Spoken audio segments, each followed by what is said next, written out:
ভাই কি অবস্থা, কেমন আছেন? আলহামদুলিল্লাহ ভালো আছি। দেশের অবস্থা তো বুঝতেছেন, আমরা তো অনেকদিন পর ভোট দিব। কি চিন্তা করতেছেন? আসলে ভাই আপনি একটি চিন্তার কথা বলেছেন। আসলে কথাটা নিয়ে ভাবা দরকার। আসলে ভোট কাকে দেওয়া যায়?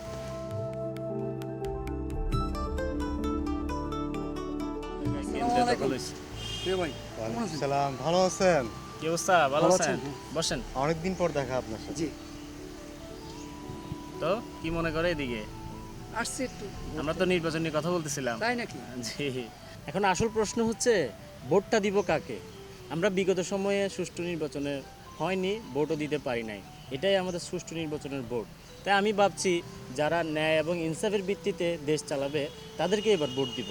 তাই আমি অনেক চিন্তা ভাবনা করে আসসালামু চেষ্টা করলাম না। আলাইকুম। ভাইজান বসেন। কেমন আছেন? ভালো আছেন? জি। অনেক চিন্তা ভাবনা করে চিন্তা করছি এইবারের ভোটটা দাঁড়িপাল্লাতেই দিই।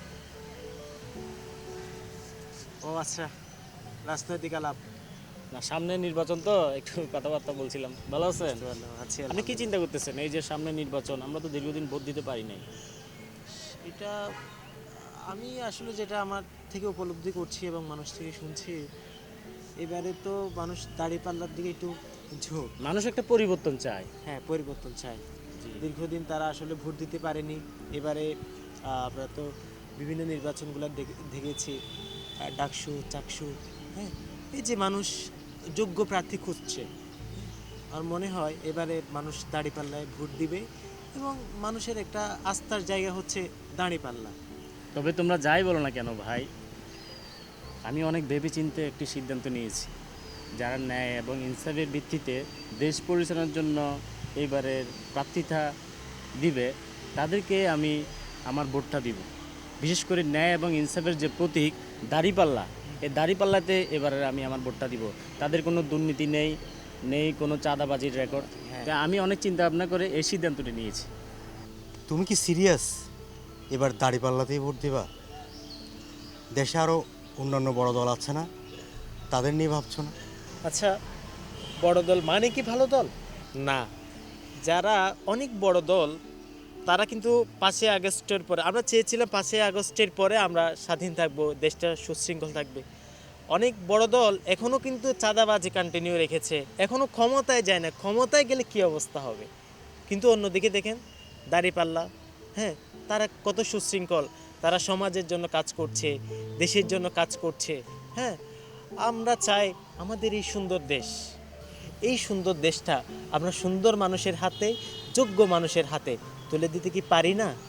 হ্যাঁ ভাই, আমার পরিবার এবার সিদ্ধান্ত নিয়েছে দাঁড়িপাল্লা মার্কায় ভোট দিবে। কারণ দাঁড়িপাল্লা মার্কায় ভোট দিলে শিক্ষা প্রতিষ্ঠানগুলো সন্ত্রাসমুক্ত হবে এবং দেশ দুর্নীতিমুক্ত হবে। তাই সপরিবার এবার সিদ্ধান্ত নিয়েছে দাঁড়িপাল্লা মার্কায় ভোট দিবে। আরেকটি কথা ভাই, বিগত ফ্যাসিস্ট সরকারের আগে জোটবদ্ধ যে সরকার ছিলেন, দাঁড়িপাল্লার যারা মন্ত্রিত্ব ছিল তাদের বিরুদ্ধে এক টাকার কেউ দুর্নীতি প্রমাণ করতে পারে নাই। অথচ ওই সময় একই মন্ত্রিত্ব যারা ছিলেন অন্য দলের, তাদের বিরুদ্ধে অসংখ্য অভিযোগ ছিল, তারা দুর্নীতিতে অনেক এগিয়ে ছিলেন। বাংলাদেশের প্রত্যেকটি মানুষ সেটা জানে। হ্যাঁ, তা ঠিক। আমার বাবাও প্রায় বলেন পুরনো দলগুলো বারবার কিন্তু ব্যর্থ হচ্ছে, তাদের বিরুদ্ধে বারবার অভিযোগ হচ্ছে। এবার সত্যি নতুন দল আসুক, সত্যিই নতুন সরকার আসুক। আমরা সত্যি সত্যি পরিবর্তন চাই, আমরা সুন্দর দেশ চাই, আমরা যোগ্য ব্যক্তি চাই, আমরা দাঁড়িপাল্লা চাই। আর হ্যাঁ ভাই, আরেকটি কথা, এই যে বিগত 50 বছর হয়ে গেছে আমাদের দেশ স্বাধীন হয়েছে, কিন্তু এখনই কি আমরা সেই জায়গায় পৌঁছাতে পারছি? কত দেশ উন্নত হয়ে গেছে, আমরা এখনও তলানিতে পড়ে আছি। এই যে বড় দুই দলের কথা বললেন, তারা পালা বদলে দেশ শাসন করেছে, তারা কি দেশের মানুষের জন্য অন্ন বস্ত্র বাসস্থান সুচিকিৎসার ব্যবস্থা করতে পেরেছে? না, না। ঘরে ঘরে এখনও অনেক বেকার। অবশ্যই। তাই আমরা মনে করি যে আগামীতে বাংলাদেশের মানুষ একটি যোগ্য নেতৃত্ব তারা তাদের ভোটের মাধ্যমে উঠিয়ে নিয়ে আসবে। হ্যাঁ ভাই, এবার বুঝতে পারলাম। এবার ভোট যদি আমরা ভুল জায়গায় দিই তাহলে এই ভুলের মাসুল পুরো জাতিকে গুনতে হবে। তাই এবার ভোট আমরা সঠিক জায়গায় দেব।